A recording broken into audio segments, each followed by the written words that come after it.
ahead, parked in front. Docks to Caulfield, fires, scores! You are about to enter Habs After Dark with Recliner Sports. 3, 2, 1, 0.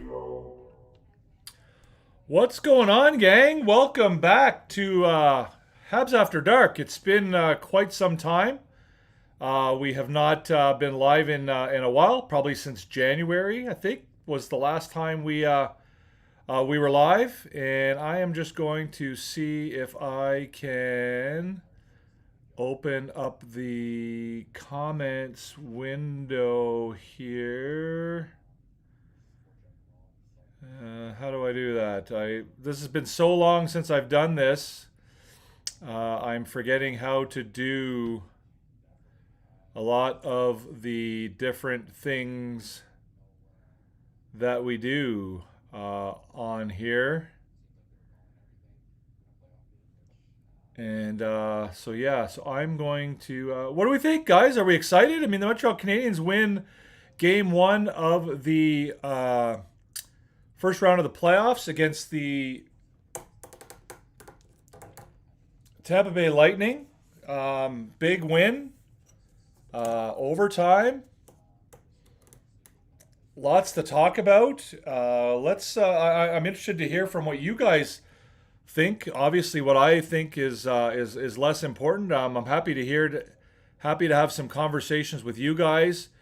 Juraj Slafkovsky, really with a hell of a game.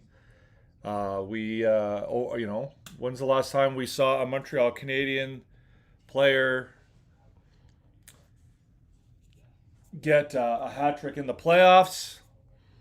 Certainly it has been a while for sure. That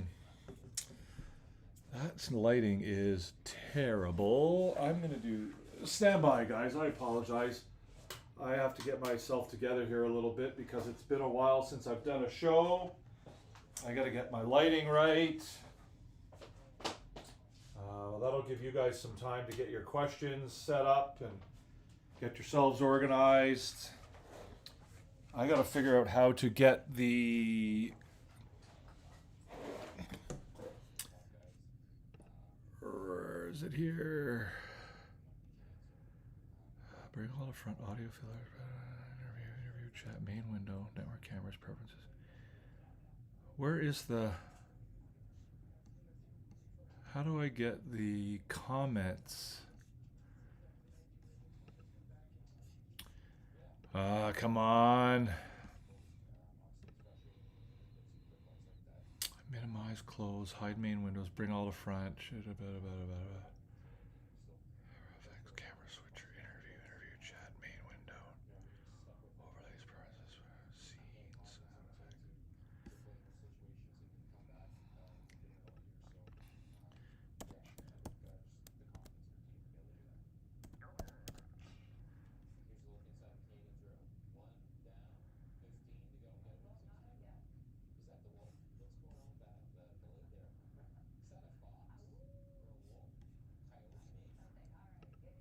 There we go. All right, so there we go, guys. Welcome to another episode, guys. It's been a very long time. We haven't done a show in a while, but here we are. We're in our new studio, Sugar Bear Studios, here in Halifax. Montreal Canadiens with a victory over the Tampa Bay Lightning, Game 1 of the Atlantic Conference quarterfinals or Eastern Division quarterfinals, whatever we want to call it. First round of the playoffs, anyways. Montreal with a victory. I don't know what we really want to think about it. It was an interesting game. I mean, it's hard to complain about the referees in a game where your team wins on a power play goal in overtime.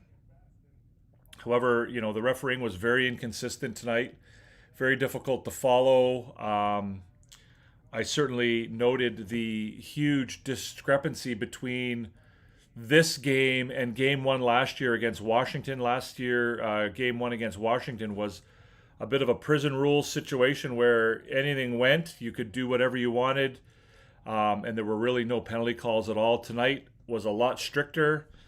I don't think that the referees necessarily missed any calls tonight. I just, if anything, I would question the consistency of the refereeing that was demonstrated tonight.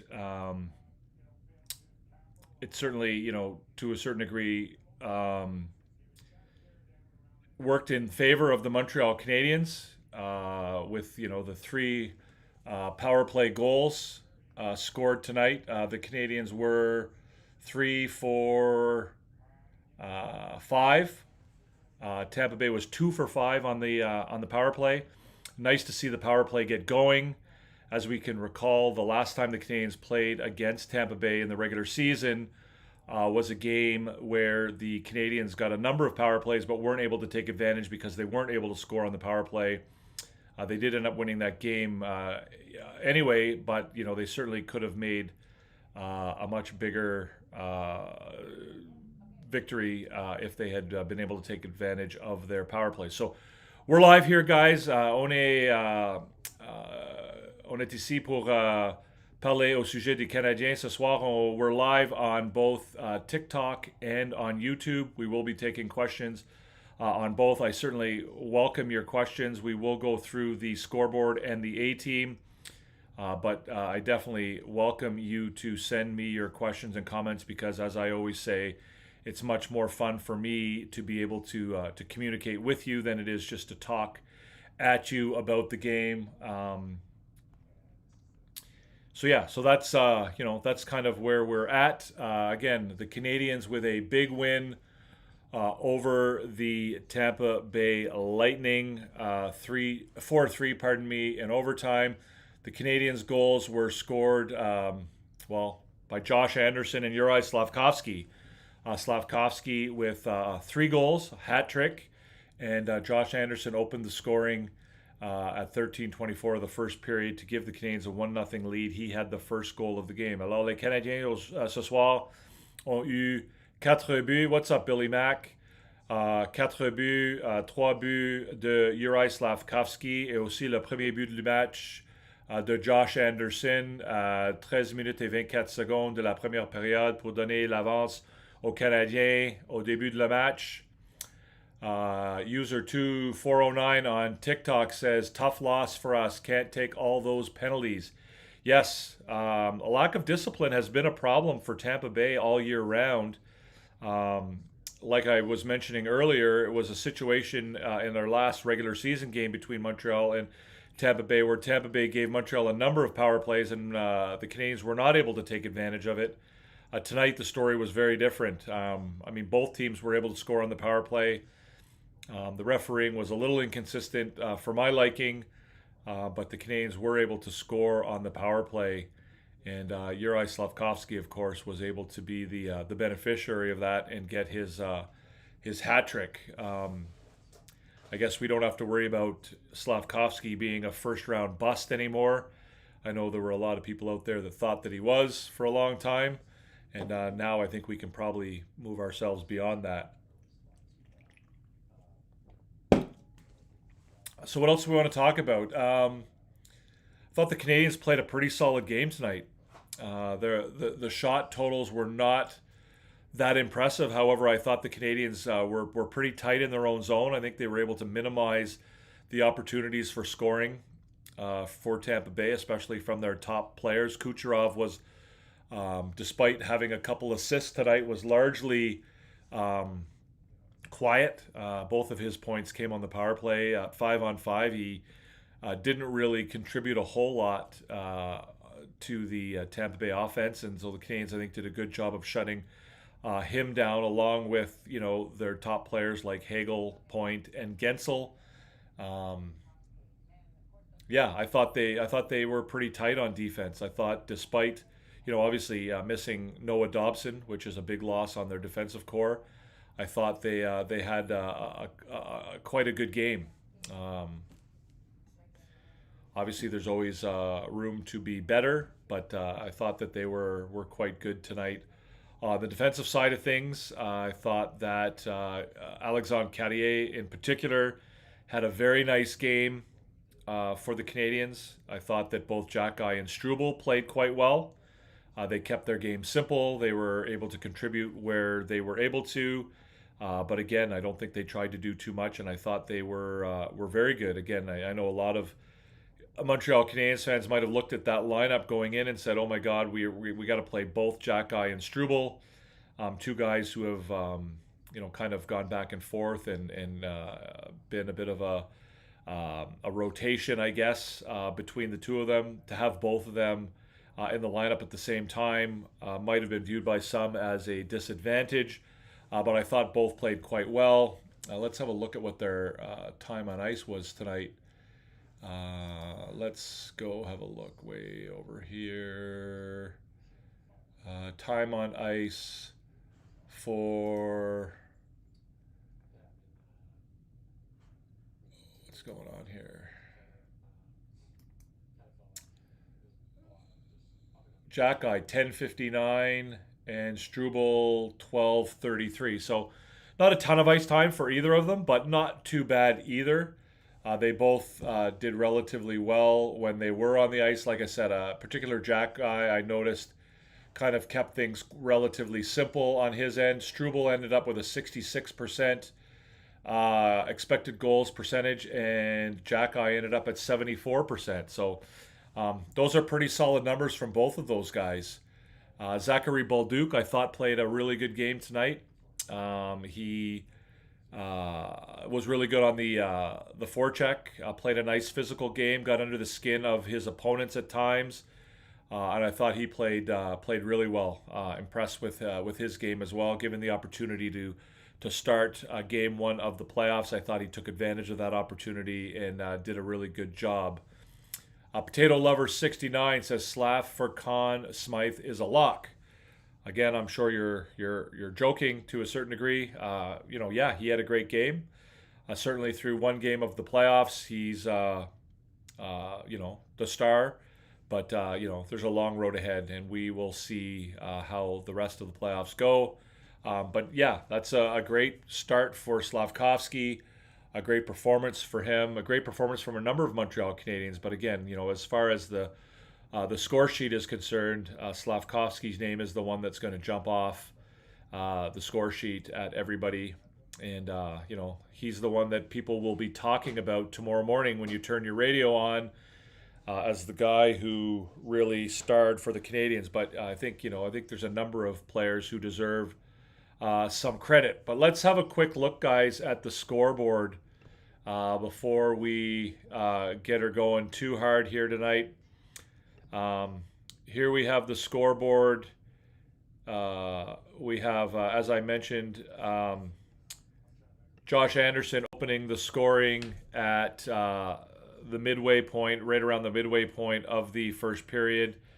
Nice little play behind the goal by Alexandre Carrier. Gets the puck out in front. Anderson is able to beat Vasilevsky over the shoulder. A nice goal, got things rolling for the Montreal Canadiens. The score was still tied 1-0. Sorry, the score was 1-0 after one period. Tampa Bay scored on the power play, again, around the midway point, 12:15 of the second period. A goal from Radish, assisted by Kucherov and Gensel. Again, the Canadiens, I think the penalty that led to that goal was one that the Canadiens might have had a bit of an issue with. And then when Tampa Bay scored, they kind of went into that little shell that they sometimes do. And Brendan Hagel was able to score about 30 seconds later at 12:44 of the second period from Gensel and McDonough. And again, Tampa went, jumped ahead 2-1 to get the lead with two very, very quick goals. Mogoats says, can't wait for Dobson to return. Yes, I would agree with that. I think Dobson will be a great addition back into the lineup when he's able to come back.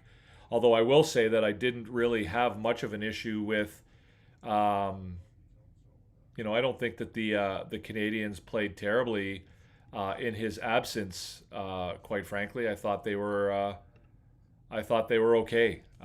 Like I said a minute ago, I thought that both Xhekaj and Struble played quite well. Getting back to the scoreboard, guys, Slavkovsky with his first goal of the game at 1936, late in the second period from Demidov and Caulfield. Again, Slavkovsky owned that slot area tonight and was able to score his first goal of the game. Third period, the Canadiens had another power play and scored at 5:56 from Caulfield and Suzuki, his second of the game. Hagel was able to score a couple minutes later from Gensel and Kucherov to tie it back up again. And then, of course, we had the overtime goal from Slavkovsky in the overtime period.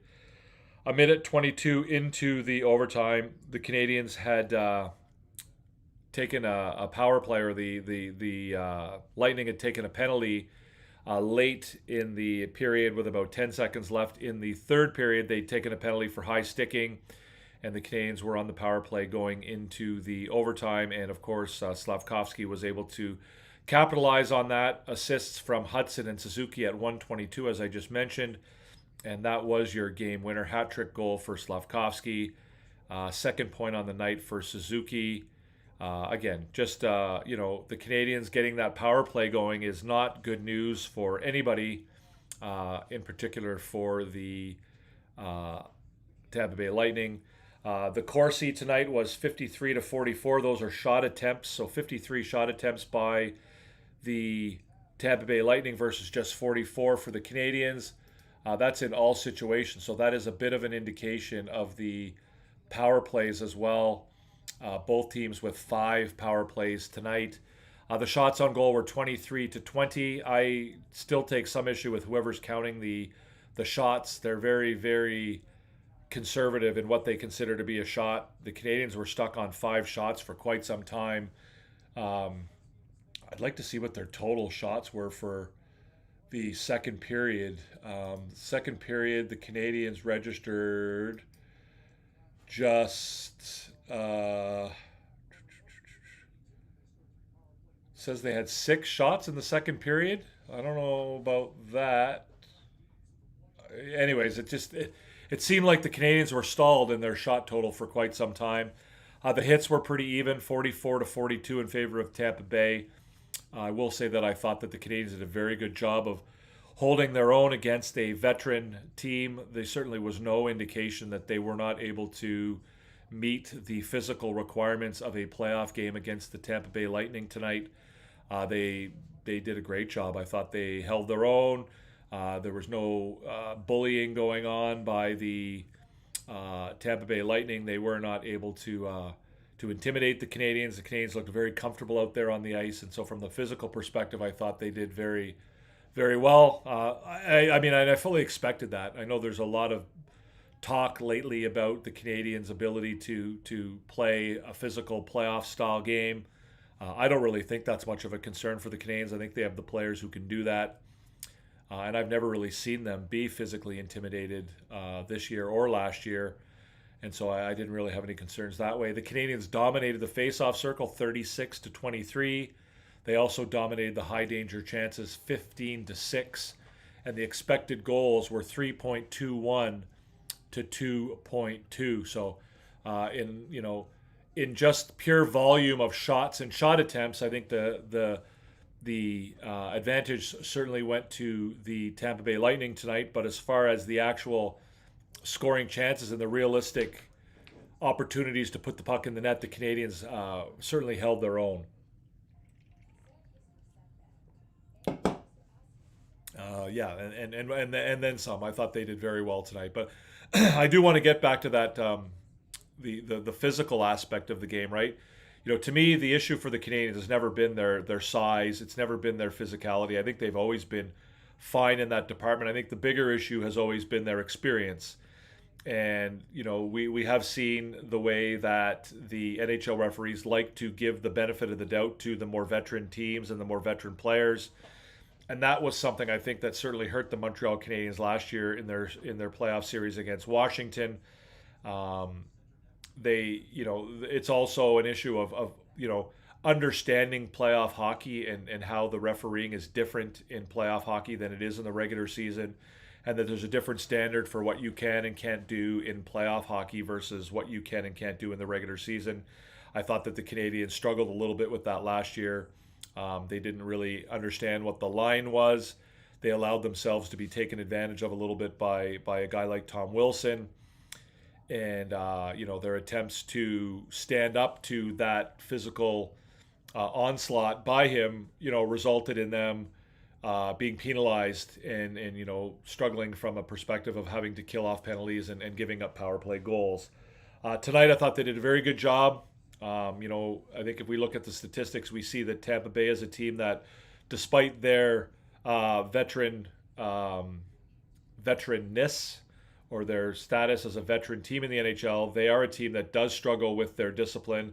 They do take a lot of penalties, and the Canadiens did a very good job of controlling their emotions and being the team that sort of won the battle of the, sort of the retaliation, the scrums after the whistle, all that kind of stuff. I thought the Canadiens did a very good job of that, despite the fact that the referees did try to punish them. Certainly the offsetting penalties to Anderson and Gourde was a bit of a silly situation. I mean, I don't understand how Anderson got a penalty on that. The Lightning clearly had a goal of getting people into Jakub Dobeš's crease, during the play and certainly after the whistle. And, Josh Anderson was just doing his job clearing the crease and got a penalty for that. Jay Krause on TikTok says, "What a game. Slav showed the hell up." Yeah, he did. He certainly did. And again, I don't, obviously the goals are going to be the big talking point, and people will look to that, but I think it was a lot more than that. Slavkovsky was the beneficiary of a power play that looked a little better than it has of late, and I think that the entire power play deserves some credit, not just Slavkovsky. But his game is head and shoulders above what it was at this time last year, right? Like, just his ability to observe the game, to make the right decisions, to hold on to the puck and not sort of panic and get rid of it right away. He just, his ability to protect the puck, whether it's along the boards or even in open ice, he just, has an ability to use his body as a barrier to control the puck. And, he certainly showed that tonight. I think Slavkovsky certainly, a bit of a coming out for him, for sure. Let's have a quick look at the out-of-towns, guys, the other games tonight. As we know, there's 3 other games on the schedule tonight. The first game, of course, was earlier today before the Canadiens game started. We had the Avalanche defeating the Kings 2-1. The goals for Colorado were from Arturi Lehkonen and Logan O'Connor, and Artemi Panarin scored late in the game on the power play for the Kings to make it 2-1. Despite the close score, I thought it was a relatively dominating performance by the Avalanche. The Panarin goal did come late in the game on the power play. The other game that's currently underway is the Bruins and Sabres. They are about a minute into the third period. The Bruins currently lead 1-0 on a goal from Morgan Geekie, assists to Pasternak and Zadorov. The shots in that game at the moment are, and I thought I had this more readily available, the shots are 27-13 in favor of Buffalo. So Swayman seems to, and I haven't been watching the game, so I can't really speak to this, but it looks from the numbers that Swayman might be, might be the difference so far in that game, with about 19 minutes left. Later tonight, you've got the Mammoth and the Golden Knights. They'll go head to head in that. And Boston has just scored a second goal. As I'm watching it here, Elias Lindholm from Geekie and Pasternak at 1:07 of the third period to go up 2-0. So Buffalo, I think, is finding maybe that, despite having a great regular season, the playoffs are a different animal altogether. and that experience means a lot. The Canadiens last year, I think, certainly experienced that, or saw that, or noticed that. But yeah, I think you. What's up, Billy D? Welcome back. It's been a long time. I don't know if you want to spread the word. Let the rest of the crew know that we're here. I tried to get the word out that I'm doing a show tonight for the first time in some time, but yeah, Billy D is a regular on our show. And yeah, welcome. Great win for the Habs tonight, Billy D. I'm sure you enjoyed it. We're live right now on both TikTok and YouTube. So yeah, I'm happy to have your questions, comments, what you thought about the game. We haven't done the A team yet. We just finished doing the scoreboard. So if you've got any questions or comments about what you liked about the Canadiens game tonight, what you maybe didn't like about the game, we're happy to talk about it all. Yes, Billy Mack. Big win tonight. Yes, for sure. Billy Mack on TikTok.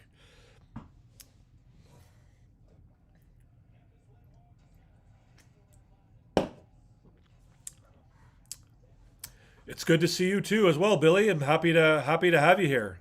Happy to see you here on the show.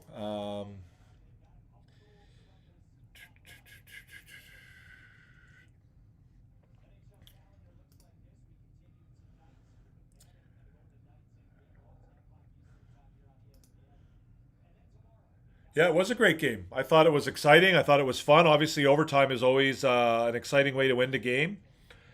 Um, I thought the Canadiens' power play certainly did its job tonight, which is something that they've, struggled with a little bit of late. It's nice to see that power play get rolling. If it does continue to do so, I think that it'll be a good omen for the rest of the playoffs for Montreal. Yeah, I mean, if they can keep the power play rolling, it'll certainly be great. What do we have here? We got a few comments here. Billy Mack says Dobesh was great. Hudson struggled with the pressure they put on him, but he will be fine. I don't agree with that, Billy. I don't think the stats would agree with you either. I thought Hudson had a fantastic game tonight. In fact, if you look at the expected goals tonight, Hudson's expected goals percentage was 88%. So I don't think there's any indication at all that Hudson struggled with the pressure on him tonight at all. Maybe his offense was down a little bit, but Lee says great game. Got blessed with the power plays. Need to score 5-on-5 if Lightning get more disciplined. Yeah, I agree. But it is nice to see, like I said earlier, the power play get going. The Canadiens did struggle to score on the power play earlier in the season against Tampa Bay, and they have of late. I mean, Tampa Bay wants to be undisciplined, then that's fine. I thought the Canadiens, to me, that was an area that the Canadiens could really exploit on Tampa Bay, was to be the team that, played physical and aggressive, but with a purpose and not taking penalties, and, force Tampa into penalty situations, and then, use their power play. Billy D says, I'm not one to rag on the refs, but I've never seen a penalty for a one-handed slash. I agree with you, Billy D. I think there was a couple of scenarios there tonight where there were some penalties that I wonder about. There was a one-handed slash. I certainly didn't see any blood on the high sticking against Braden Point. I don't know. I mean, again, I don't believe that the rule says that you have to have blood, so I'm not gonna, get too upset about it. But certainly that's been the standard that's been held in the past, and I didn't see any blood there on that play.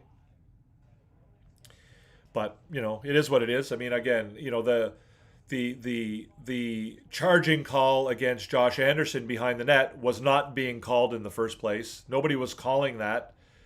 They decided to call a 4-minute penalty against him so that they could review it.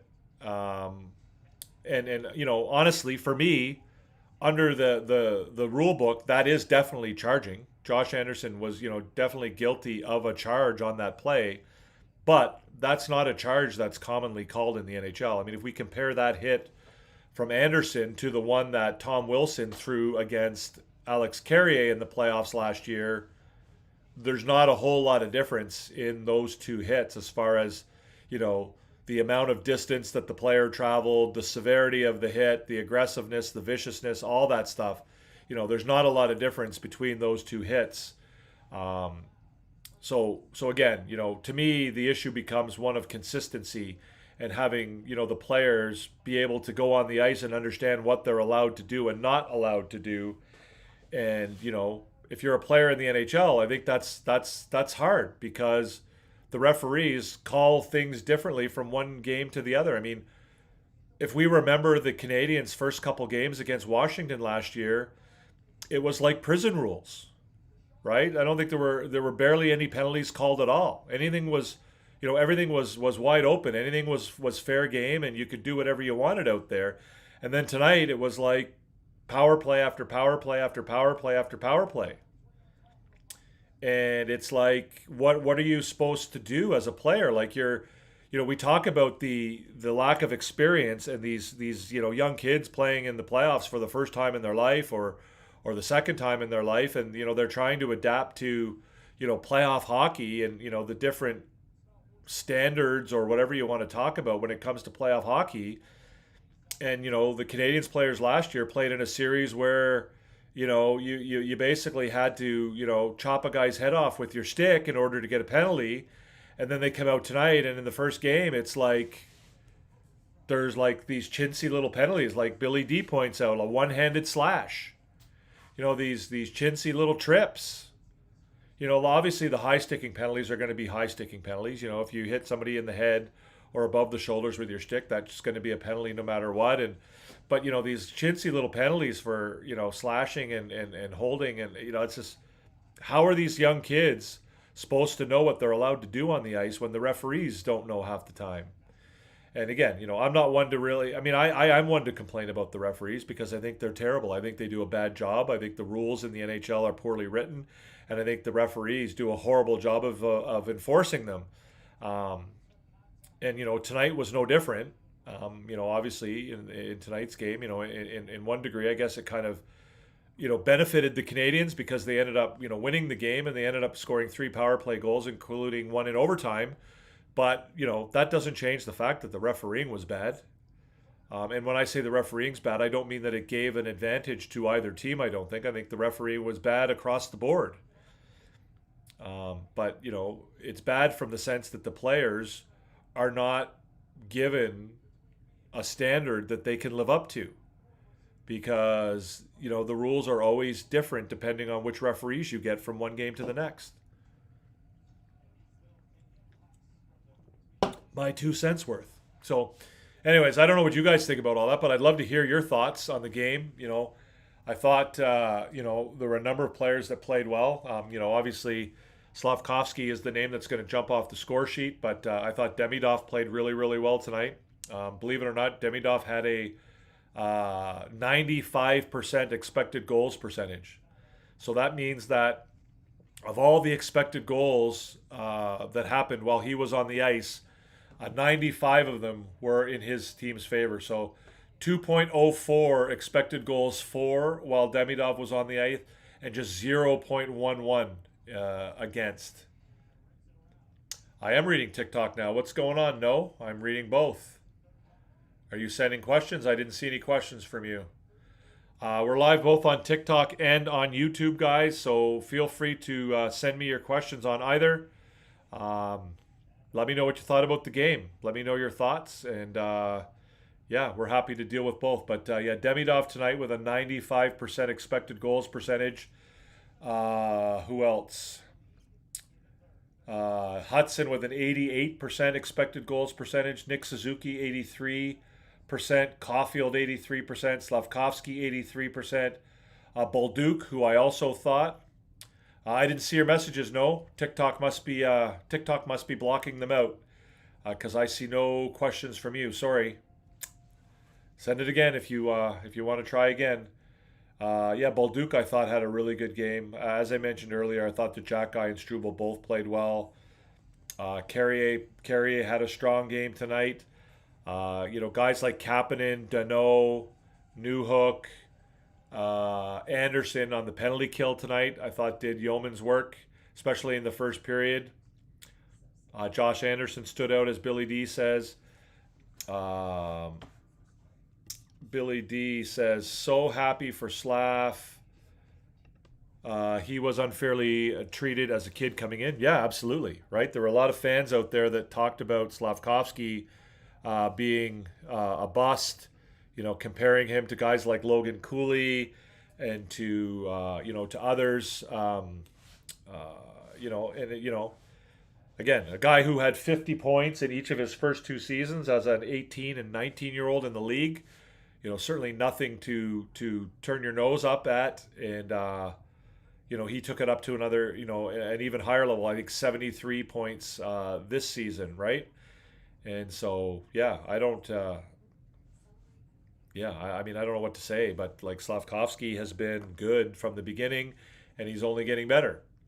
I don't know why TikTok blocking them. They aren't inappropriate. Well, I don't know what to tell you. No. Again, pose your questions if you have them. Don't, you can sit here and argue with TikTok all you want, but there's nothing I can do about it. I'm sorry.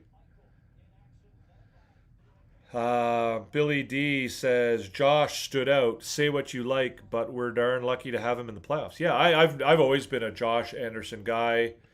I know his game doesn't always translate in the regular season. It's hard to play the kind of game he plays every night, night in and night out, 82 games regular season.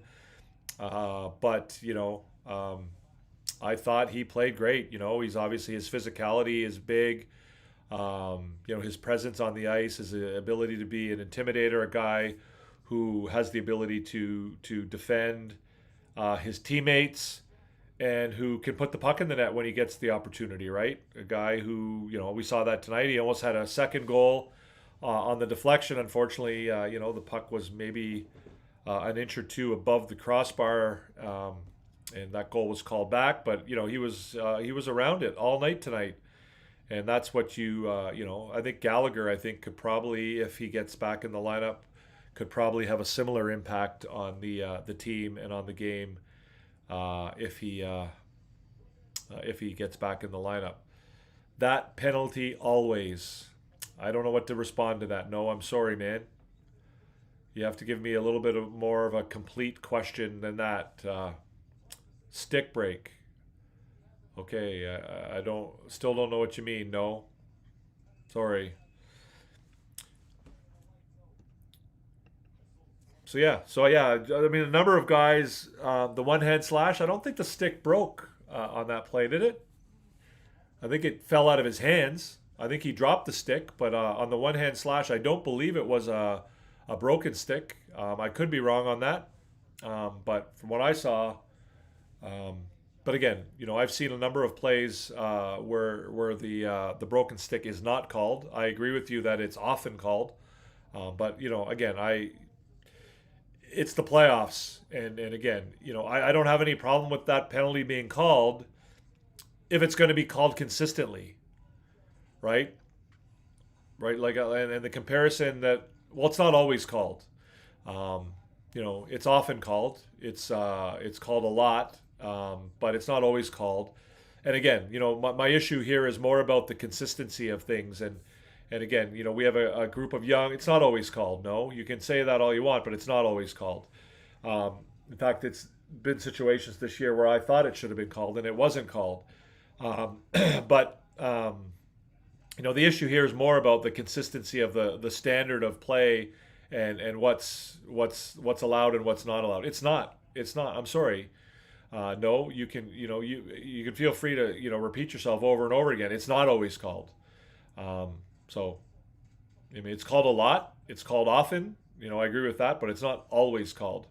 Okay, well, I'm wrong. How about I be wrong, and how about you be blocked? Let's do that. If you want to be a dink, you go be a dink somewhere else. It's not always called. It's not always called, but you can go be right somewhere else. anyways, yeah, I mean that, if his stick did indeed break, that's certainly works in favor of calling the penalty, but the stick breaking is not. I mean, it should be. It often is considered an automatic penalty, but it's often not called. But again, it's about the standard in the playoffs. So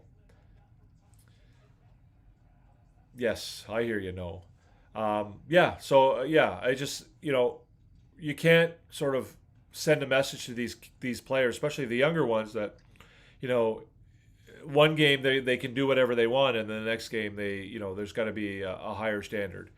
So why don't we get to the A team, guys? That's everybody's favorite part of the show.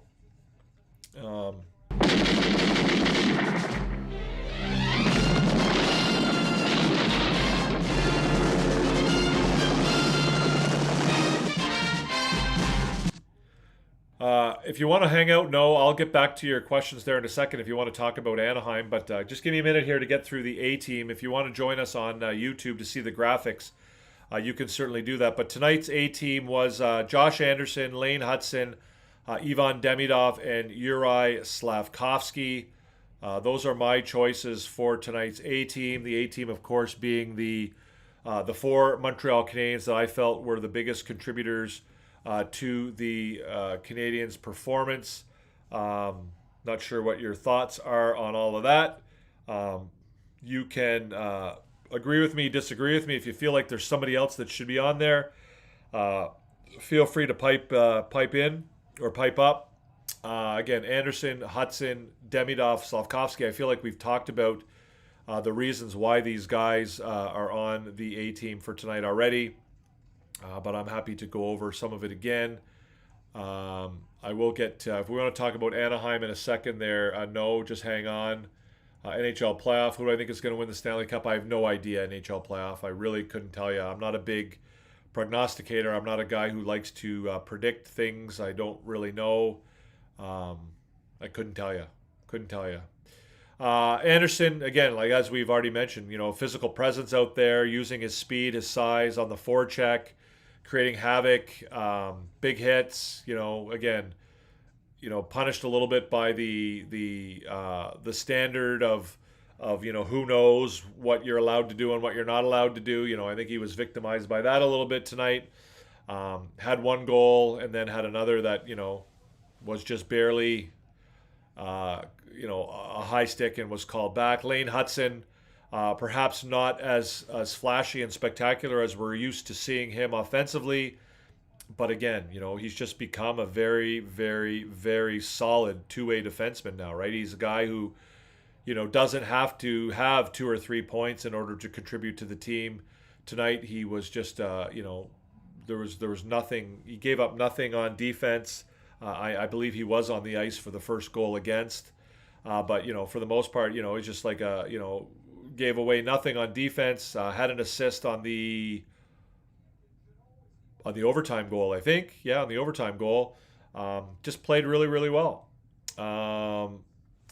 Ivan Demidov, imagine blocking someone because you can't handle being told you're wrong. Okay, well, let's do this. Let's talk about it, in-depth hockey. So you said that the stand by. You said that slashing is called every time a stick is broken. It's not. So the reason I disagreed with you is that we disagreed, and then I blocked you because you wouldn't let it go, right? So the reason I blocked you had nothing to do with being told that I'm wrong or disagreeing with you. I'm happy to disagree with you. I disagree with a lot of people. A lot of people disagree with me. The problem is that you just won't let it go. And, I'm trying to do a show here. I'm trying to talk to other people. You're not the only person here. And so for you to just continue to repeat the same thing over and over again, it's just, it just becomes old. And so I can either ignore you and pretend that you don't exist, or I can block you. And sometimes blocking is a lot easier to do than ignoring you. So that's the reason why I blocked you. It had nothing to do with, being told that I'm wrong or even being wrong. I'm wrong all the time. I'm not in this particular case, but that's just the way it is. So luckily for you, you're going to get your wish here because I'm also going to block you again. So how about that? There. We did that. We did that. And we did that. So let's go back to our A team. And we'll do let's go through the gunshots again.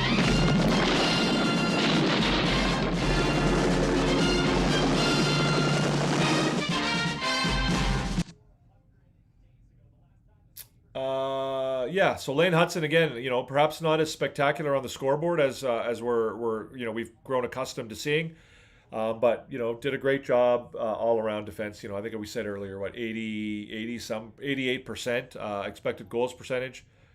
Really, that's hard to beat. Ivan Demidov, again, really big numbers there. 95% expected goals percentage. Just again, they're really, really good on the power play. Everything. A great start to the playoffs for Demidov, and of course Slavkovsky with the hat trick. It's pretty hard to leave a guy who scores 3 goals off the A team. So those are our members of the A team. If you have anybody that you think that I left off, or that you feel like really needs to be on there that I didn't include, then feel free to let me know. I'm happy to discuss it. There's certainly guys who were deserving of recognition tonight who I didn't include on my A team, but let me know. Fire away, Hayden. Don't have to ask me if you want to ask a question. There's Buffalo just scored a goal. Dom says that the Sabres are winning in 6. They've now made it 2-1. Hayden is so excited about these Habs. I am too. I think it's exciting hockey. It's been exciting. Noah wanted to talk about Anaheim. I feel like Anaheim's going to be in tough against Edmonton. No, I feel like they're very inexperienced. Well, they're not very inexperienced, I guess. They do have some veterans on their team, but their defense is not that strong. They don't have a ton of playoff experience. I think some of their younger players will benefit from getting some, exposure to playoff hockey. I think that'll help them. I think that'll be good for them. But I think they need to tighten up a lot of aspects of their game in order to be a real serious threat to go beyond the first round of the playoffs. Do I think the Anderson penalty was actually charging? He left his feet after the contact. I do. I mean, under the rules, it certainly was charging. If you read the actual rule in the rule book for charging, it definitely was. However, that is not the standard that the rule has been enforced in the NHL for quite some time now. So, again, it gets back to consistency for me. If you read the letter of the law, you read the black and white of the rule, that's definitely charging. But that's not called charging in the NHL very often. And it's certainly not called in the playoffs. If you were here earlier, you would have heard me compare it to the hit that Tom Wilson threw against Alexandre Carrier last year, right? No difference really, right? As far as distance traveled, the strength of the hit, the speed of the hit, the nature of the hit, all that stuff. Like it was very much the same, in a lot of ways the same hit, and it wasn't called. So, to me, I believe that charging should be called more often in the NHL. I go back, I'm older, so I go back to the days where we talked about checking and not hitting, right? Checking was intended to, separate your opponent from the puck, and to, it was, checking was something that you did to benefit your team, right? It was, you did it as an offensive play or a defensive play to create an advantage for your team. It wasn't something you did to get on the TSN highlight of the night or to blow some guy up and to knock him into next week. That's, to me, what physical contact in hockey should be. It's become more than that now. And so, to me, I think that charging needs to be called more often in the NHL because, if your goal, one of your goals anyway, is to protect your players or protect the players in the league, then you should be calling that more often because players are going to get hurt.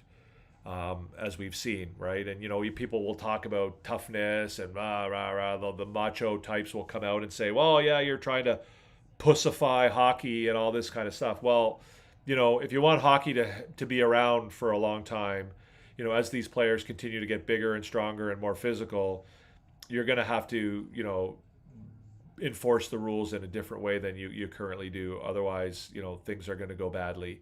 And so, yes, I do believe that hit by Anderson was charging, but I also wonder why the NHL doesn't call charging at that standard more often. So there's an inconsistency there. And from Anderson's perspective, if I were him, I'd be sitting there saying, well, why am I getting called for charging when people hit like that all the time in this league and get away with it? We had a guy last year who, blew the shit out of our, 6-foot defenseman Alexandre Carrier with the exact same hit and was treated like a hero for it. And here I am getting a penalty for it. So that's my question. So, that's where I come from. Gabe, I'm glad Slav is really stepping up this season. Yeah, it's not stepping up. This is just his development, right? Like, he's a young kid who, came into the league as an 18-year-old, and now he's, 21, and, he's got 2 50-point seasons under his belt, and now this year he's got 73. He's just going to continue to get better. Billy D says the power play had been floundering. Great to see it clicking tonight. Yeah, 100%. 100%. I think we saw the last time the Canadiens played Tampa. The Canadiens certainly did a good job of controlling their emotions and being on the right side of the penalty count and getting a lot of power plays, but they weren't able to take advantage of them. I think they got 5 or 6 power plays against Tampa last game in the regular season, and they weren't able to score. Tonight, they got those power plays and they were able to capitalize. And, I think, in some ways that was the difference in the game. So, yeah, I'm with you 100%. Bolduc, refs were soft tonight. A lot of missed calls, then the makeup calls, and a blatant icing missed. Yeah, refereeing in the NHL is terrible, Bolduc. I think it's bad. Again, it's you're not going to get me off this topic. Tonight I don't know that it really favored one team or the other. I think it was bad all around, and it usually is. The big issue often is consistency and having a standard that applies across the board to all players at all times. And when you've got young players in the NHL, especially in the playoffs, and there's a new standard every time they step on the ice, then how are they to know what they're allowed to do and what they're not allowed to do? And, that was the case tonight. But, yeah, the refereeing in the NHL is bad. The rules are bad, and the application of the rules is bad. Matt Babs on TikTok says, we need Dobson back soon. I don't disagree with that, but I don't know that was evident tonight. I thought the Canadiens did very well in the absence of Noah Dobson. Obviously, adding Dobson back into the lineup will be huge for them. He's, one of their better defensemen. He's definitely a top 4. He's a right-handed guy who sort of allows you to put players into their best positions and give them the best opportunities to succeed. Having Dobson back will be huge. But again, I don't know that tonight's game was I don't know that one of the takeaways from tonight's game for me was, we definitely need to get Dobson back right away. There's not, there's no emergency there from tonight's game. Why didn't they review that 4-minute penalty on Gouli, especially when the Tampa... Well, they did review it, I think. I think they did review it. I'm not sure why they called a 4-minute penalty. I didn't see any injury that warranted a 4-minute penalty there, but they certainly saw something. So Matt Babb says, Galley over Doc next game too, I hope. I'm not a big Doc fan as of lately. I don't agree at all. I thought Doc played well tonight. I don't have any problem with Galley coming into the lineup. I think he would do well also if he played. Certainly after having sat out a few games, I think with a bit of a fire under his ass. But I don't have any problem with Doc. I think that there's a lot of fans out there that are listening to certain people in the media tell them how bad Kirby Doc is, and they're buying it when there's just no real reality to that narrative. The play was reviewed, Hayden. There was originally an interference being called against Tampa. As a result of that interference, the stick of Caden Gooley came up and hit Braden Point in the face. I guess one of the linesmen pointed that out to the referee. The referee called a 4-minute penalty against Gooley so that he could review it. After the review, they upheld the 4-minute penalty against Gooley. I wouldn't have had any issue with a 2-minute penalty against Gooley on that play because it certainly was a high stick. However, I didn't really see grounds for a 4-minute penalty on the play because I didn't see any blood, which is not the standard, by the way. But I didn't see any real injury that would have warranted. Buffalo tied it up 2-2. The high stick interference was an interesting one. His stick came up because he was hit. I don't know what the right call is, but seemed unfair that they got a power play. Yeah, I mean, I could see that. I mean, again, I believe it was a high stick, regardless of whether or not you felt like the interference hit caused Gooley's stick to come up and hit the Tampa Bay player. I think, you're responsible for your own stick. And if it hits the opposing player above the shoulders, I think it is a penalty. But again, I don't see where the 4 minutes came from. I didn't see blood.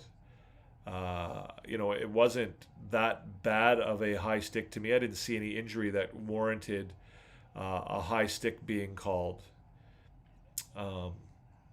It obviously was shocking because the Canadiens went from being, looking like they were going on the power play to all of a sudden being shorthanded for 2 minutes. I wouldn't have had any problem with the penalties offsetting. I do think it was high sticking, regardless of what caused the stick to come up. It doesn't really matter. It's still a high stick. So, yeah, I mean, that's my take on it. I mean, people will probably disagree with me. But, Gooley's responsible for his stick.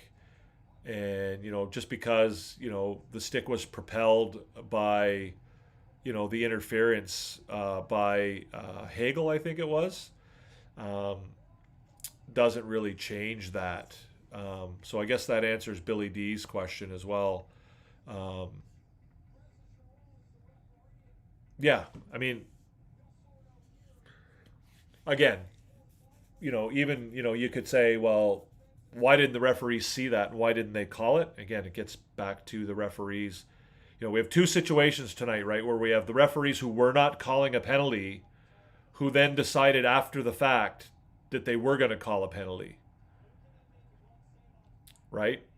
That they were going to call, there was a penalty, there was a play, the referees weren't calling a penalty, and then all of a sudden, they decided they were going to call a penalty. And that, to me, happens far too often in the NHL, and more so lately. The Wolf says, how about the Bolduc slashing call? Is that the one-handed slash? We were just talking about that. I didn't see the Tampa player's stick being broken. If it was, then yes, that's usually called slashing. I don't know that I've seen a lot of plays where a stick is broken from a one-handed slash. Oftentimes when you break an opponent's stick, it's, viewed as an automatic penalty. Not always, but a lot of the time, perhaps even most of the time. Yeah, I would say most of the time it is. But again, there's nothing in the rules that say that it is an automatic penalty. And I certainly have seen scenarios where the stick has broken and the referee has, deemed that, the contact that caused it to break wasn't really the cause of the break. Right? So, I don't know. It definitely is a weak call. Again, getting back to the whole consistency argument, right? We've seen that, playoff hockey is, generally, the referees, apply a different standard to the game than they do in the regular season. We certainly saw that. Oh, Buffalo scored again. 3-2. we certainly have seen a different standard in the playoffs, over the years, and we saw it last year, and so I don't know. I thought the refereeing was terrible tonight, Wolf, but I generally don't have a lot of confidence in the refereeing in the NHL. I think the rules are bad. I think the reffing is bad. I think it's struggle. I think it's struggle street from top to bottom. Um, and it's not just it's the consistency, right? Like the rules are intended to do two things. The rules are intended to keep the players safe and to maintain a fair playing field for everybody. And I don't think that the way that the rules are written and the way the rules are enforced achieve either of those goals, right? I don't think they do anything to keep the players safe. And I certainly don't think they do anything to keep the game fair because, one, the players don't have one clue what they're allowed to do and what they're not allowed to do on the ice. Because from one game to the next, from one referee to the next, the rules are different. And so in that sense, I don't think it's fair. I don't think it creates an even playing field across the board. I think that there's certain benefits given to players based on things like seniority, based on how good of a player they are. There's players who are not given the benefit of the doubt because of certain things like the way they play, different things like that. And I just don't think that the rules and the refereeing in the NHL, I don't think I don't think it's very good. Yes, you do have to be in control of your stick, Billy D. I'm with you for sure.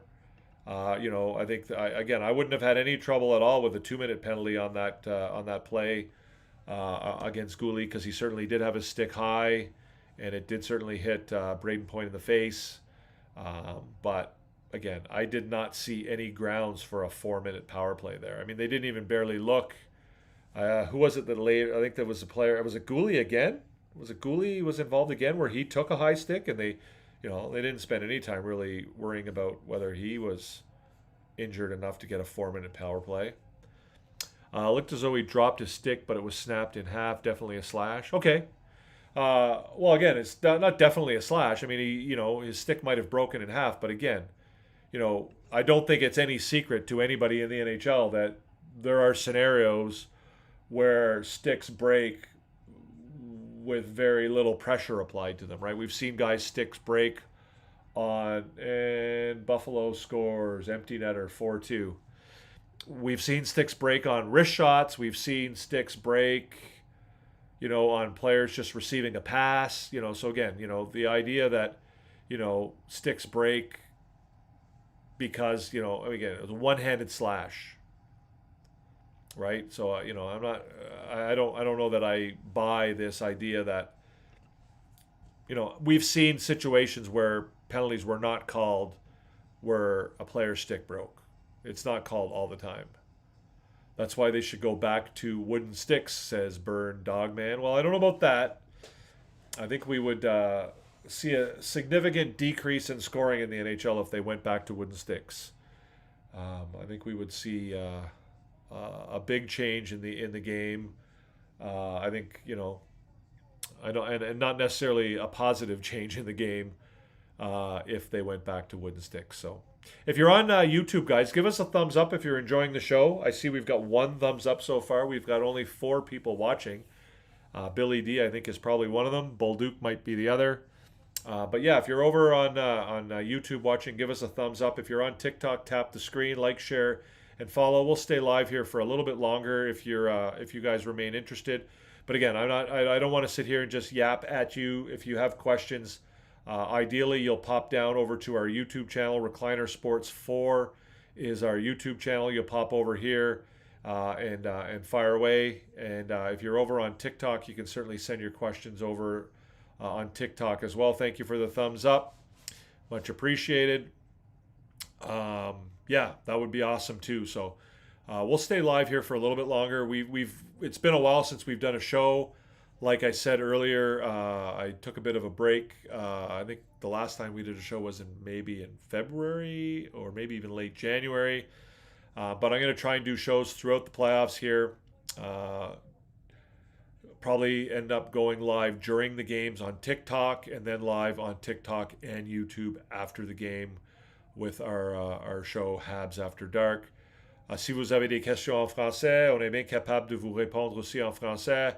On vous donne une émission dans les deux langues officielles. Alors, on est là pour vous. Si vous avez des questions, si vous voulez parler au sujet des Canadiens, what we try to do here is to try and provide you with a place where you can talk objectively and intelligently about the Canadiens and about hockey. Oh, that's a bad call by the referee. Yeah, it is a crazy game in Buffalo, Billy D. We're 4-2 with 18 seconds left. Empty netter by Buffalo to make it 4-2. The referees are probably looking to put somebody in the penalty box so they can avoid some craziness. Thank you very much, Billy D. I do appreciate it. It's great to be back. I hadn't done it in a while. I kind of was struggling with it a little bit, to be honest with you. The last couple shows I did were kind of a little bit frustrating numbers-wise and sort of frustrating with some of the feedback and the commentary that I was getting. But no, it's I'm happy to be here and happy to be talking with you guys. I think the Canadiens' power play performance will be extremely important if Tampa played dirty. We don't want to capitalize. We want go. Yeah, I agree, Balduke. Oh, Boston has scored 4-3. Yeah, the Canadiens being able to take advantage on the power play is huge, right? Because, we've seen the lack of discipline that Tampa Bay has. They've had it all year. I think they might have led the entire NHL in penalties against this year. We certainly have seen it in games against Montreal. We've obviously seen the games against Florida where they've kind of gone a little bit wild and crazy. And, it's great for the Canadiens to be able to play that game. And, it's great for them to be able to be more disciplined and to goad them into penalties and to be the better guy and take the high road and whatever. But even if they're able to do that and take those, power plays, they still need to be able to capitalize on them, right? And we certainly saw that in the last game where they weren't able to capitalize on their opportunities. And, despite getting a number of power plays. So, yeah, it's great. I think it bodes very well for the Canadiens if their power play can get back rolling. Obviously, the penalty kill, would hopefully, not give up 2 goals. But, if the Canadiens' power play gets rolling, it's going to be tough for the Canadiens. Welcome, Entertap. Thank you for coming by, buddy. I appreciate it. It's been a very long time. But yeah, no, it's great to see you. Go Habs, go! Absolutely, all that good stuff. Yeah, thanks for popping by, Entertap. I appreciate it.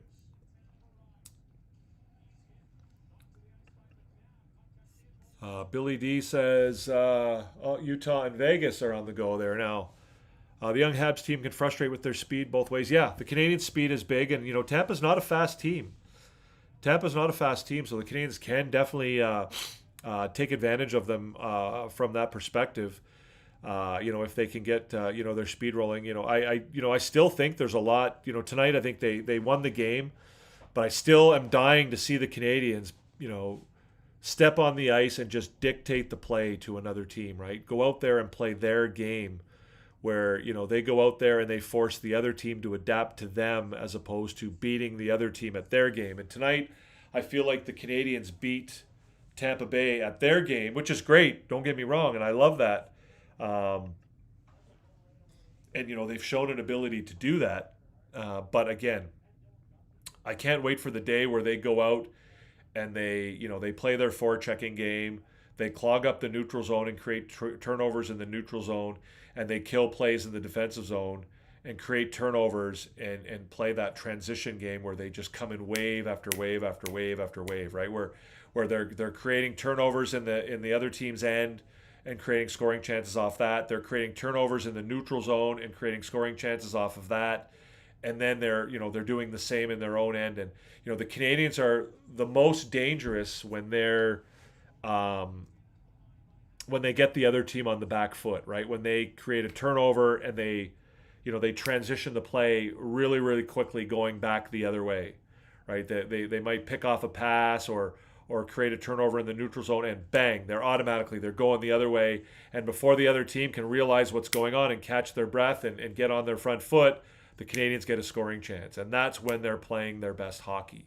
And I don't think they were able to get to that point tonight. Certainly did it, from time to time. But when they're at their best, they're doing it over and over and over and over again, right? And that's what I'm looking forward to when they go out on the ice and they treat the other team like the little brother, right? When they go out there and they say, this is how this game's going to go. We're going to dictate to you. And if you want to win this game, you've got to be better than us at our game and not the other way around. And that's kind of what I'm waiting for. Entertap says, love the fact that we started on the road, much less pressure. However, they need to continue the intensity. 100%. 100%. And I think I read somewhere or I listened to a podcast today where they talked about, the great thing about playing or starting a series on the road is that you can go on the road and, even if you lose the first 2 games on the road, you still come home and, it wasn't expected for you to win on the road. And if you can manage to win a game on the road, then you come home with home ice advantage, right? The Canadiens now have home ice advantage in this series, right? Because they've won a game on the road, they've now taken home ice advantage away from Tampa Bay. So that's huge. Question, what changes, if any, would I make for game 2? I probably wouldn't make anything really. There was nobody really that stood out to me, Entertap, as somebody who should come out of the lineup. Obviously, I think there's a desire to try and get Brendan Gallagher into the lineup because obviously he's a veteran. The way he plays is suited for playoff hockey. He's probably chomping at the bit to get into the lineup, and that from that player is usually a positive, right? He's a guy who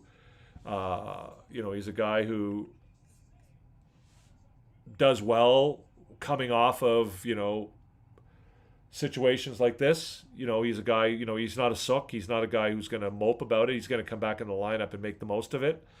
But I don't see anybody tonight. I thought that, even guys at the bottom of the lineup, guys like Jack-Guy and Struble, I thought had great games tonight. You could maybe, if you wanted to get really, picky about things, you could start talking about, I know some people will talk about Kirby Dach. I didn't have a problem with Kirby Dach tonight. I think he's still working his way back to top form, but I don't know that I would mess with what they had going tonight. I don't know. What do you think, Entertap? Is there any changes that you would make going into game 2? I wouldn't mess with it too much. I don't know. Again, if anything, I would really try and drive home the whole let's go play our game. Let's go play our game and get our game going, and force them to adapt to us and dictate the play a little bit. I think I would like to see Veleno in the lineup for Game 2 and Galley in Game 3. Veleno does not shy away from the physical play, is defensively responsible, brings speed and wins faceoff. Again, that's the great spot that the Canadiens find themselves in, right? Is that they've got a number of guys, sitting in the press box who you would have no problem putting him in the game. Right, I would love to see Veleno. I think Veleno would be a huge benefit to the Canadiens. I think Galley would be a huge benefit to the Canadiens. But again, I just don't see anybody that I believe warrants being taken out of the lineup at the moment. Right, I think Veleno's great. I've always thought Veleno was great, even when people were ready to fire him on a rocket into the sun. Earlier in the season, because he didn't have a ton of offense. When everybody hated him, I liked Veleno. I think he brings a lot, and he's certainly done a great job of finding his role with this team and being able to play it. But again, I don't know that there's anybody that I would take out of the lineup to put him in. Same with Galley. I love Galley too. But I just I don't know. I don't know that there's anybody that I would I don't know that I would mess. There's nobody in there that was glaring enough to mess with to bring those guys in for me right now. I don't disagree with your sentiment. I don't disagree with your assessment of those two players. I think they both would contribute. I mean, even on defense, right? I mean, you could argue that maybe we try and get Engstrom in the game. Maybe we try and get Reinbacher into the game. It'd be nice to see what they can contribute. Bringing Reinbacher in gives us gives the Canadiens another right-handed defenseman, and allows them to to play the right-left game more equally.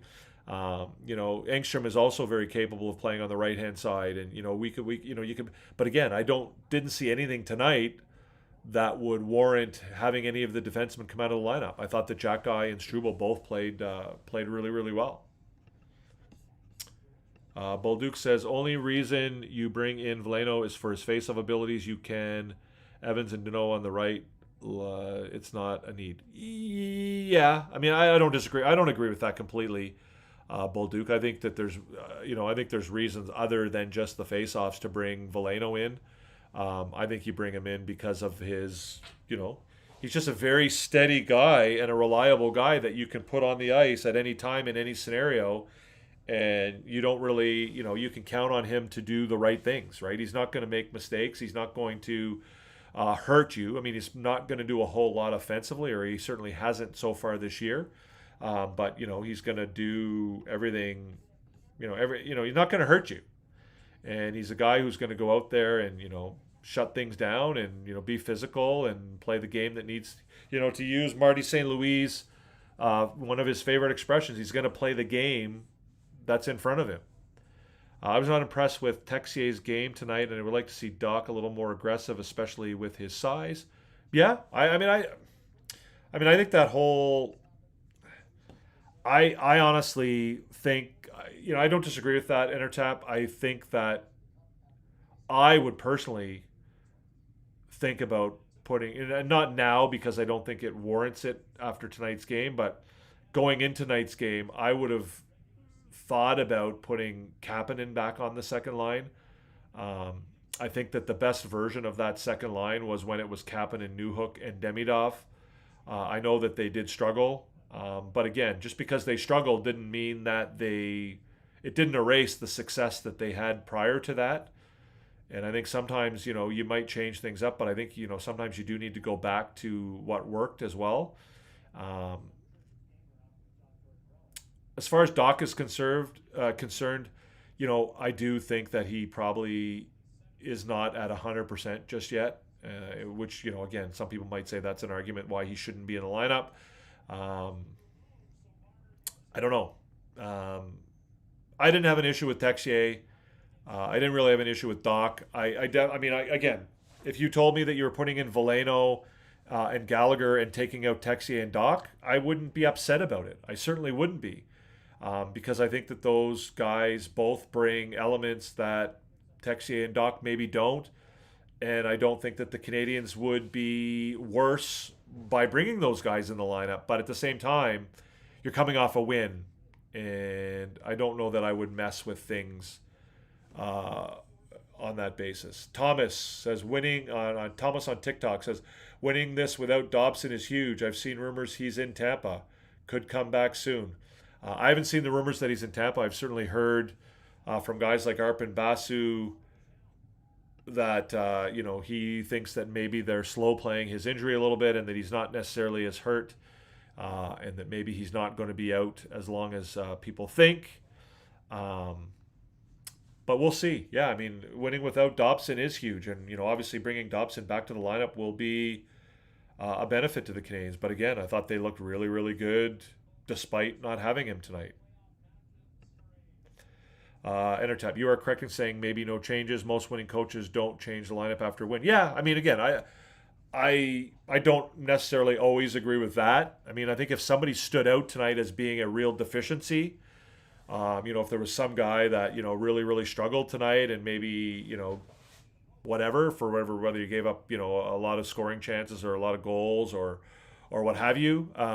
Maybe that wouldn't be something you would look at. But tonight, I don't think there was, I don't think, obviously the win is one thing, but, I don't think there was anybody out there. I mean, Kirby Dach with 11 minutes was Kapanen only played 8:25. Bolduc only played 9:10. I thought Bolduc played all right tonight.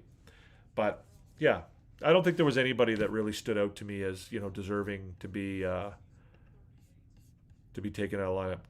Depth might be the difference in this close series, especially with a more aging lineup. Yeah. I mean, again, you always want to have depth, right? Like for the Canadiens, if you remember last year, they didn't have a ton of depth, right? There was not a lot of options for guys that you were going to put in the lineup. You had your guys that were in the lineup, but if anybody got hurt, it was going to be bad news. Not the case this year, right? If somebody goes down or if somebody needs to come out of the lineup, then that's fine. We can deal with that. Miles over on TikTok says, asks for my thoughts on Dobesh's game. I thought Dobesh played well tonight. Yeah, not unexpected. I thought Dobesh had a good game. I thought he made a couple of big saves early on that kept the Canadiens in the game and gave them some confidence to keep going. I don't think he was challenged, enormously. What did he finish with? He finished with a -1 goals saved above expected, right? So he had there were 2 expected goals against, and he actually allowed 3. But no, I thought he had a good game. I thought he played well. He made a couple of big saves. I guess, the bottom line for a goalie for me is always, does he give the team a chance to win? And I think Dobesh certainly did that tonight. I don't think any of the 3 goals were ones where you would say, he looked bad or he should have stopped that one. So I don't really have a problem. Billy D says aggressiveness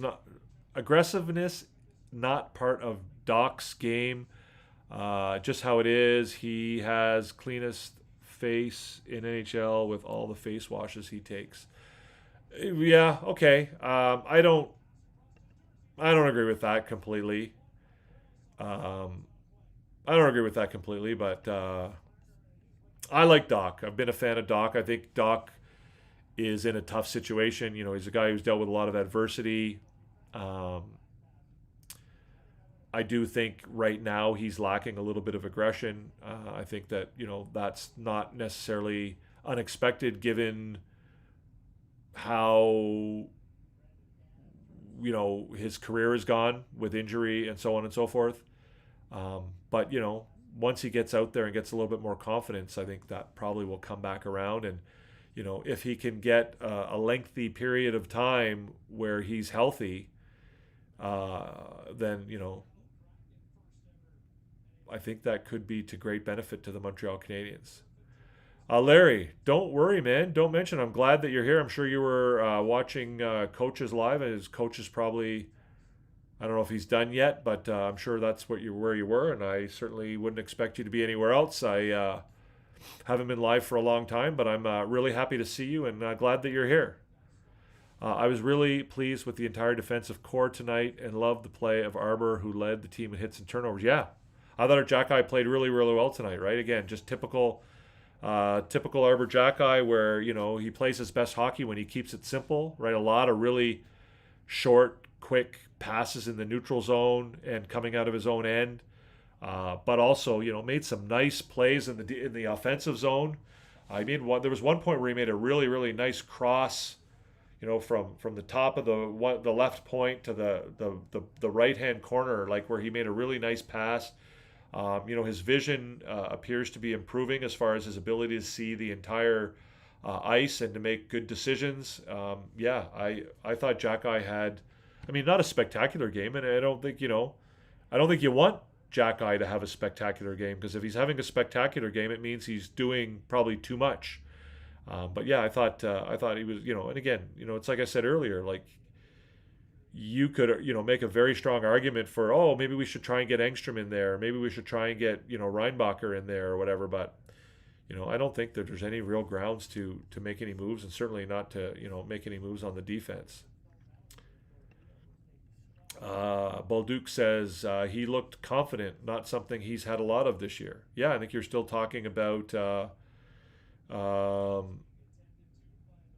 Jack-Eye. Yeah, I think he's looked confident at times this year, and he's looked not confident at times this year. But again, the biggest thing for Jack-Eye is to just play a nice, solid, simple game. Throw the hits when they come to you. Be bigger and stronger than everybody else on the ice when the opportunity arises. Don't go chasing hits.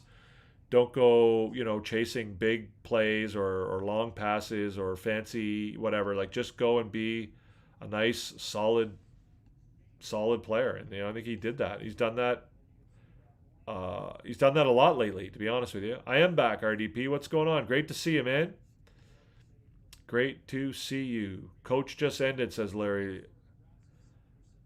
Yes, RDP is I see the thumbs up on RDP's picture there. It's like probably doing that after the Buffalo win, the Buffalo comeback win. Yeah, Jack-Eye laying the body early. I mean, to me, the role that Jack-Eye plays for the Montreal Canadiens is one that requires a lot of brains. Because, the enforcer, policeman, whatever you want to call that role, that, whether you want to, whether that's his role or whether that's part of his role or whatever you want to say it, there's a lot of nuance to that role. And, I think you bring up one of them here, Billy D, when you say laying the body early, right? You set, we want to talk about setting the tone, right? Everybody went on and on and on about Brady Tkachuk fighting Jordan Staal yesterday after the opening draw and how it set the tone. I don't think it set the tone at all. I don't think that fighting off the opening draw sets the tone. Throwing a couple body checks early in the game, that sets the tone, right? Letting guys know that every time they come into the offensive zone, they're going to get hit, or every time they come to your side of the ice, that, it's going to hurt. That sets the tone, right? Getting in a fight with another guy who, may or may not win or lose the fight with you. I mean, I don't know that sets a tone at all. I don't believe in that. I don't believe it's effective. I don't think it works. I mean, you can do it if you want, and yeah, maybe it gets the fans going a little bit. But, I don't know that it sets the tone. But for a guy like Jack-Eye, playing the role that he plays, when the other team realizes that he's out there and that he's, going to be a presence, that sets the tone, right? If they know that they're going to, get hit, get knocked down, feel some physical pain every time they come on his side of the ice, then that's going to, change their mentality and change the way they go about playing the game. Dal Ed on TikTok says, if you're going to fight at the start, you better win. Well, yeah. Logan Barnhill. What's up, Logan Barnhill? Is that you, Ned? That's not really you, Ned. That can't be you, Ned. You're not on TikTok at 11 o'clock on a Sunday night.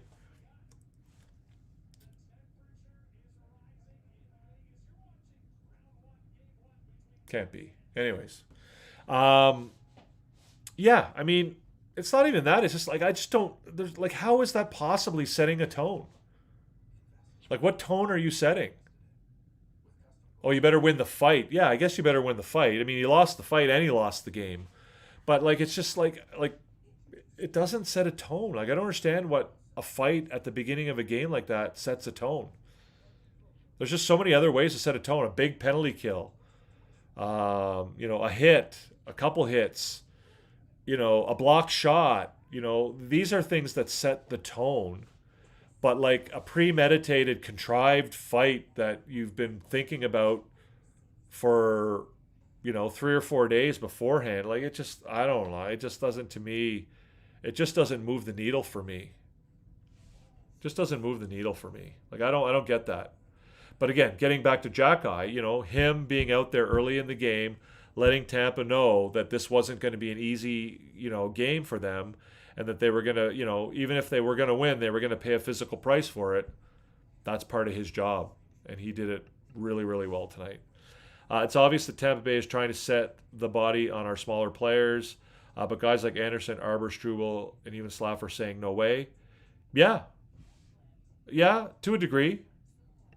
I mean, I think that the Canadiens, I think that within their room, I think that the Canadiens players know that the smaller players can take care of themselves, right? Whether it's, defending themselves or even, being good enough to not get hit. Carrier seems to be the big one who seems to maybe get hit more. But like, when's the last time you saw Hudson take a big hit? When's the last time you saw Caulfield take a big hit? Like, it just doesn't happen. But you're right. It is nice to know that those guys are out there and will take care of it if need be. But I think, again, I think that that role is pretty nuanced, and there's a lot more to it than just, if you hit my small guy, I'm going to beat the shit out of you, right? I think there's more to that role. But yeah, it's there's a lot to it, and I think that the fact that the Canadiens have a real sense of camaraderie and a real, there's a real family sense to these guys that I think they all know that they're there for each other, and that they'll stand up for one another, whether it means fighting somebody because they hit you or whatever. I think it goes beyond that. That's old school hockey talking. You're right, Larry. And I don't believe in old school hockey. I think that a lot of the old school hockey is just guys who think that they sound tough and macho when they talk about hockey in a certain way. Right? I think when people talk about how much, Keith Tkachuk, they talk about, Brady Tkachuk, that's awesome. I love that, seeing that. That's the way you play. That's the way you got to do it. Like, that's just guys who like to talk about how tough they think they are. Right? People think they are tougher when they talk about stuff like that. Right? That's not, you know what I mean? It's I'll give you an example. Law school. I'm a lawyer. I went to law school. Lawyers love to talk about how tough law school was because, only lawyers can understand that, right? Like, we all talk about, oh yeah, when we were in law school, man, it was so hard. And like, they were like, it was like, we worked like the bullshit. It was hard. Don't get me wrong, but it wasn't like whatever, like, it's this idea that you want to feel a part of something. So you talk about, you got like, it's like a macho thing, right? It's like, if it's, I don't like, it's just, I don't know, like people think that it makes them sound tough if they talk a certain way about hockey. I don't know. It doesn't make sense to me. Bolduc says, we can let Tampa hit us and take penalties. We are a more skillful team, and as long as we take advantage, we have a good shot. So that's, yeah, I agree with that completely, Bolduc. But again, it's more than that. It's about being physical and being aggressive and being annoying, but with a purpose, right? Taking the emotion out of it and being smarter than the other team, right? You can get the other team off their game with your physicality and with your aggressiveness and with your, whatever you do after the whistles and stuff like that. But knowing all along that you're not doing it because you're losing control of yourself, doing it because you're doing it in a way that gains you an advantage, right? So if you're going into a scrum after a whistle, knowing where the line is, where you are or are not going to take a penalty, and trying to goad or draw that other person into a penalty, letting them hit you, as you say, and take penalties, knowing that, okay, well, we're going to get a power play out of that and we're going to get a chance to score a goal. Whereas, you can still hit them clean and get them pissed off. Like tonight we saw, trying to get Kucherov off his game. We saw that in the last game where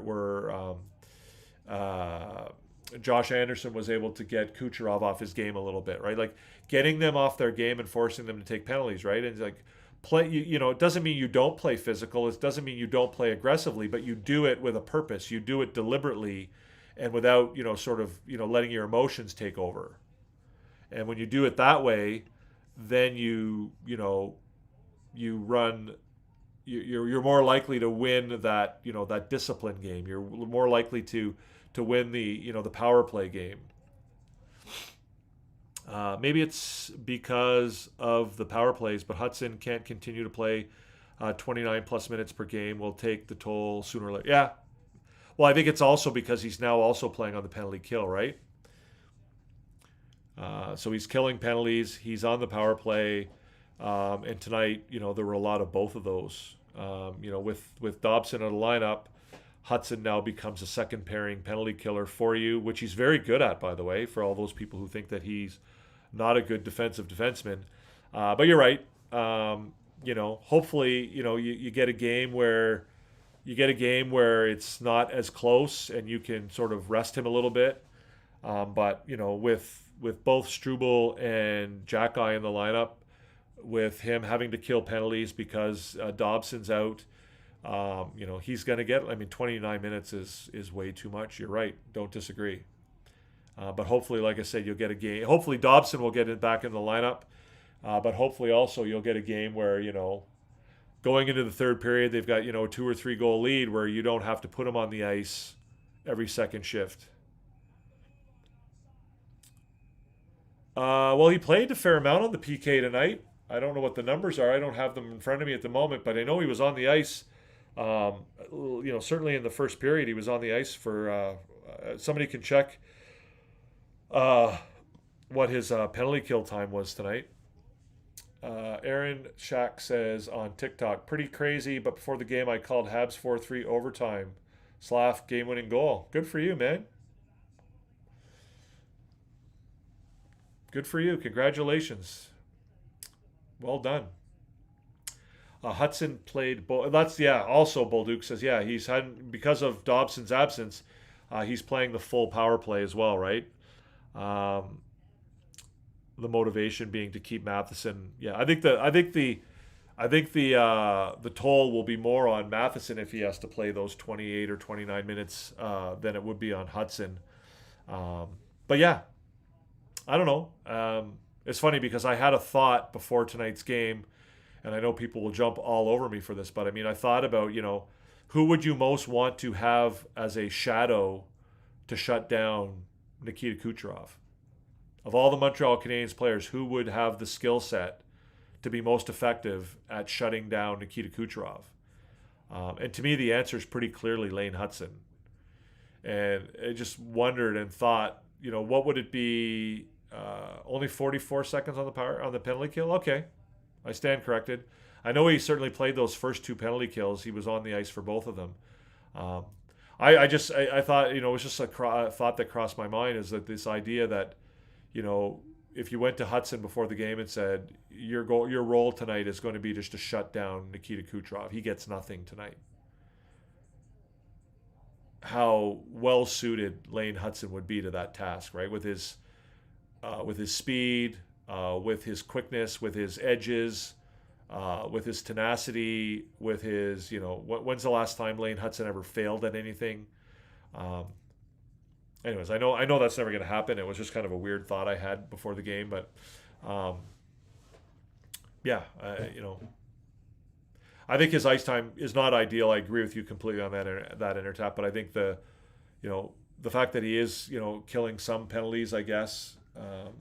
Is it just 44 seconds? I'm surprised that it's only 44 seconds. And not that I don't believe you. I'm surprised. Let me just see here. Canadiens individual.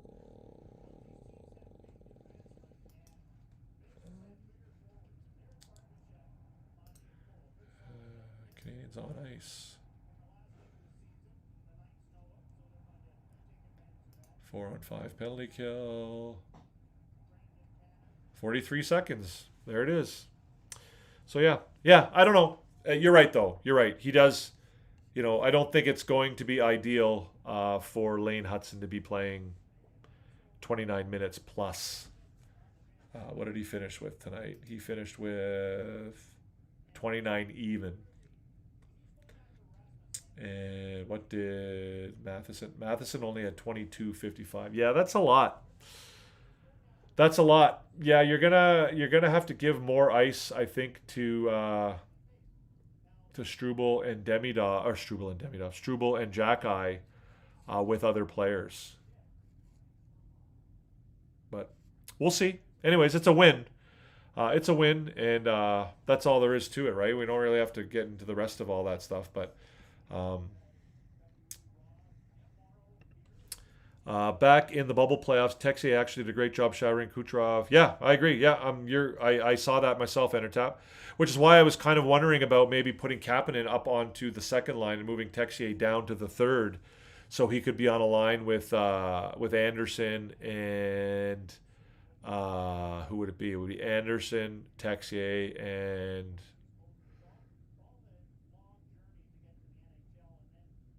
Anderson, Texier, and who would be the centerman? I guess it would be Deneau, I guess.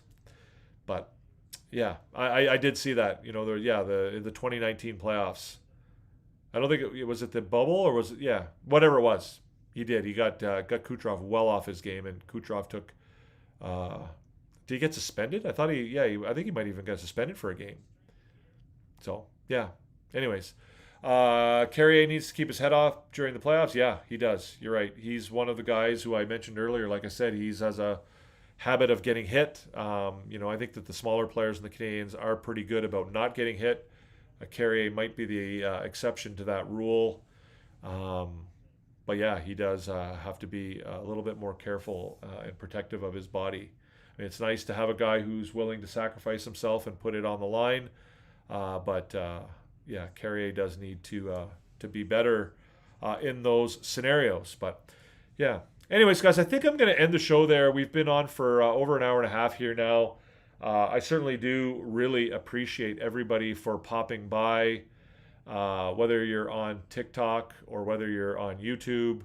Certainly, it's great to see Entertap and Billy D and Balduke and Larry Lavalle and RDP and all the regulars, all you guys.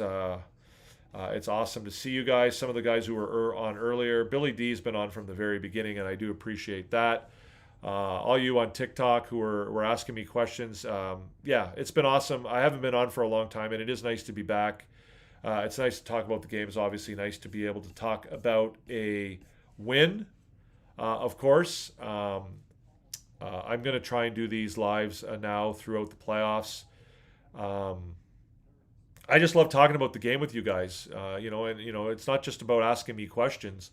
I'm certainly happy to hear your opinions as well, because I do think you guys have great thoughts about it. I think we've done a good job of putting together a crowd here that likes to and is able to have objective and smart conversations about the Montreal Canadiens and about hockey in general. And tonight was a perfect example of that. And so, I'm really, really glad to have been able to do another show. And like I said, I'm going to try and continue to do them throughout the playoffs. On n'a pas eu l'opportunité de parler en français ce soir, mais toujours, comme toujours, on est prêt à répondre à vos questions en français et en anglais. We're happy to answer and to talk in French or English. I know we don't always get a chance to talk in French, but I certainly welcome your French questions, your French comments. I welcome commentary in both official languages. Great to see you as well, Billy D. I'm very happy to be back, and I'm happy to continue throughout the playoffs, and hopefully we'll be doing these lives into June, maybe. Wouldn't that be nice? Again, my expectations are not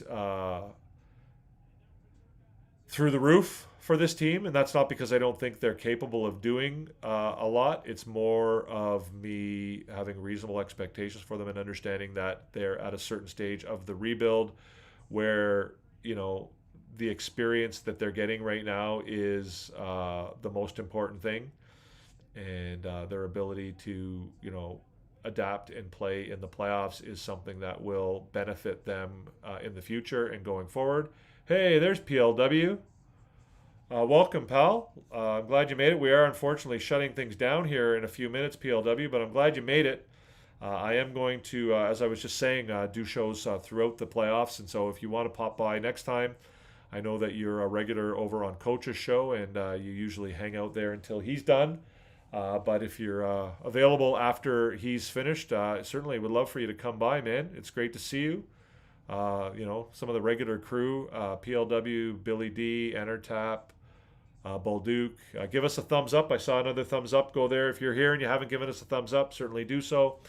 If you're watching on the replay after the fact, if you're watching tomorrow morning or whatever later in the week, and you're enjoying the content, feel free to give us a thumbs up. Follow, right? There's the buttons down below. You can subscribe. You can hit the notification bell. You can do all that good stuff. The more subscribers we get, the better. It helps us grow our channel, helps us do more fun stuff for you guys. If you have questions or comments after the fact as well, I certainly do my best to try and answer everybody, if I'm able to. So I think that's going to be it, guys. Merci beaucoup tout le monde. Thank you very much, everybody. PLW, hopefully we'll get to see you earlier on next time. Maybe you can tell me more about how you're going to strike me out next time I see you, or if I see you, you'll throw a couple fastballs past me. Yeah, that's it for tonight, guys. Thanks so much once again. This is the greatest cap ever created. This is the greatest baseball team ever to exist. If the Montreal Expos ever came back, I don't know what I would do. I would be a very, very happy human being. I don't know if it's ever going to happen in my lifetime, but I would be very happy if it did. So that's it for tonight. C'est tout pour ce soir. Merci tout le monde. On va vous voir à la prochaine. Tuesday night, game 2 against the Tampa Bay Lightning. We will go live after the game. And again, hopefully we'll be talking about another victory. Good night, all. Good night, everybody. Thank you, Larry. Thank you, Entertop. Thank you, PLW, Billy D, Bolduc, everybody else that was here tonight on TikTok and on YouTube. Thanks, and I hope that you have a great, great night, and we'll see you on Tuesday. Peace out. Hoffman, on a hand parked in front. Docks to Caulfield, fires, scores! You are about to enter Habs After Dark